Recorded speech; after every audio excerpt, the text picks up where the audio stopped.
नमस्कार. पुण्यामध्ये MPSC करणाऱ्या विद्यार्थ्यांचं मोठं आंदोलन कालपासून सुरू आहे आणि या आंदोलनामध्ये विद्यार्थी या महाराष्ट्राच्या मुख्यमंत्र्यांना विनंती करत आहे की तुम्ही 6-7 महिने कंबाईनची जे याड आहे ती लेट काढली आणि त्याची जे वयाची मर्यादा आहे ही नेहमीच 1 जानेवारी 2025 किंवा 31 म्हणजे 1 मार्च किंवा 1 एप्रिल 2025 अशी असते.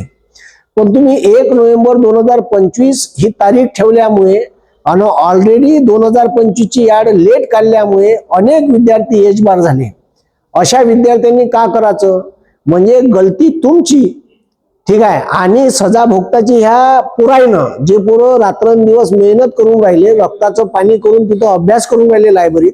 माझी देवेंद्र फडणवीस साहेबांना विनंती आहे आणि तुम्ही या मुलाचा सहानुभूतीपूर्वक तरी विचार करावा की तुम्ही या पोरांना आता ही जे परीक्षा आहे या रविवारी, तर या पोराच्या वयोमर्यादेत 1 वर्षाची वाढ करून द्यावी आणि वय ठरवण्याची जी तारीख आहे ही 1 जानेवारी 2025 जे त्यानं मागणी केली आहे ती करून द्यावी, एवढी मी कळकळीची विनंती देवेंद्र फडणवीस साहेबांना करतो. आणि तिथं जे आंदोलन आहे त्या एकाही पोरावर महाराष्ट्र शासनाने पोलीस केस लावू नये. तुम्ही त्याला काल दग्यात उचलून नेलं, ठीक आहे, हे चुकीचं आहे. ते सर्व परीक्षार्थी विद्यार्थी आहे, परीक्षा देणारे विद्यार्थी आहे, ते त्याच्या हक्कासाठी तुम्हाला अनेक वेळा त्यानं निवेदन दिले, पण तुमचं बैर सरकार असल्यामुळे तुम्हाला ऐकायला नाही आलं. आणि जर तुम्हाला ऐकायला येत नसेल तर आमच्या सारख्या पोरायले रस्त्यावर उतरा लागल. दुसरा पर्याय काय आहे हे तुम्हीच आम्हाला सांगा.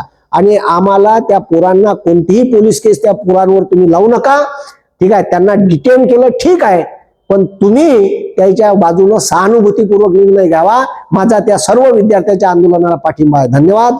जय हिंद, महाराष्ट्र.